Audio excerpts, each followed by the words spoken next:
어둠 속을 걷던 백성이 큰 빛을 보고 암흑의 땅에 사는 이들에게 빛이 비치네.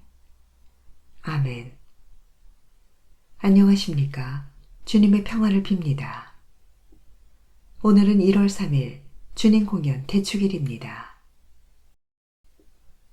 보라, 세상의 죄를 없애시는 하느님의 어린 양이시다. 하느님의 어린 양이라는 표현은 하느님께서 손수 마련하여 주신 희생양을 뜻합니다. 이스라엘 사람들이 공적인 예배에서 죄를 용서받거나 정화되고자 어린 양을 하느님께 희생제물로 바쳤던 것처럼 하느님께서는 우리 죄를 없애주시려고 당신께 가장 소중한 예수님을 희생양으로 마련하여 주셨습니다. 우리가 얼마나 소중하기에 이런 선택을 하셨을까요? 하느님께서는 우리가 상상하는 것보다 훨씬 더 우리를 사랑하십니다. 제1독서는 이 사랑을 깊이 있게 묵상하도록 초대합니다. 아버지께서 우리에게 얼마나 큰 사랑을 주시어 우리가 하느님의 자녀라 불리게 되었는지 생각해 보십시오. 과연 우리는 그분의 자녀입니다. 부모가 자녀를 버릴 수 없는 것처럼 하느님께서도 우리를 절대로 버리지 않으십니다. 가장 소중한 예수님을 희생시키는 선택을 하실 정도로 그분께서는 우리를 사랑하십니다. 이 사랑에서 제외되는 사람은 아무도 없습니다. 사람이 지을 수 있는 죄 가운데 가장 큰 죄가 무엇일까요? 살인, 간음, 도둑질, 우상숭배. 십계명에 열거되는 죄들은 모두 하느님께 용서받을 수 있는 죄입니다. 사람이 지을 수 있는 죄 가운데 가장 큰 죄는 예수님의 희생을 통하여 이루어진 하느님의 용서를 자기 스스로 거부하는 것입니다. 쉽게 말하면 고해성사를 보지 않으려고 마음먹는 것이 그 가운데 하나입니다. 이러한 마음은 하느님께서 우리 죄를 없애주시지 못하게 만들기 때문입니다.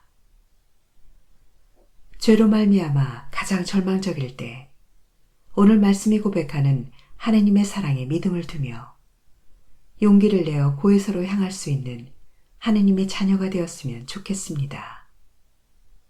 아멘.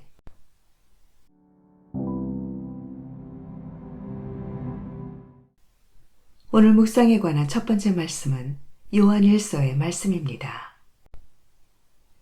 사랑하는 여러분, 하느님께서 의로우신 분이심을 깨달으면 의로운 일을 실천하는 사람들이 모두 하느님에게서 태어났다는 것도 알게 됩니다. 아버지께서 우리에게 얼마나 큰 사랑을 주시어 우리가 하느님의 자녀라 불리게 되었는지 생각해 보십시오. 과연 우리는 그분의 자녀입니다. 세상이 우리를 알지 못하는 까닭은 세상이 그분을 알지 못하였기 때문입니다. 사랑하는 여러분, 이제 우리는 하느님의 자녀입니다. 우리가 어떻게 될지는 아직 드러나지 않았지만 그분께서 나타나시면 우리도 그분처럼 되리라는 것은 알고 있습니다. 그분을 있는 그대로 뵙게 될 것이기 때문입니다.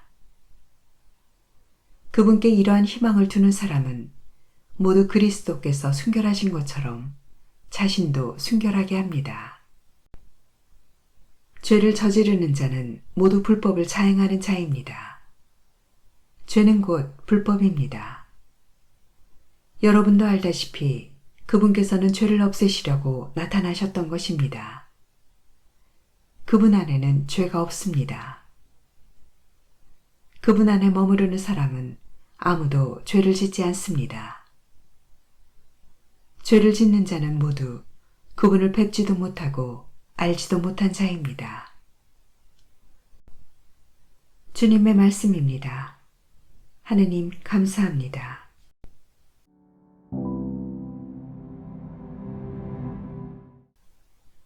요한이 전한 거룩한 복음입니다. 그때의 요한은 예수님께서 자기 쪽으로 오시는 것을 보고 말하였다. 보라, 세상의 죄를 없애시는 하느님의 어린 양이시다. 저분은 내 뒤에 한 분이 오시는데 내가 나기 전부터 계셨기에 나보다 앞선 분이시다 하고 내가 전에 말한 분이시다. 나도 저분을 알지 못하였다. 내가 와서 물로 세례를 준 것은 저분께서 이스라엘에 알려지시게 하려는 것이었다. 요한은 또 증언하였다. 나는 성령께서 비둘기처럼 하늘에서 내려오시어 저분 위에 머무르시는 것을 보았다. 나도 저분을 알지 못하였다. 그러나 물로 세례를 주라고 나를 보내신 그분께서 나에게 일러주셨다. 성령이 내려와 어떤 분 위에 머무르시는 것을 내가 볼 터인데 바로 그분이 성령으로 세례를 주시는 분이다. 과연 나는 보았다. 그래서 저분이 하느님의 아드님이시라고 내가 증언하였다. 주님의 말씀입니다. 그리스도님 찬미합니다.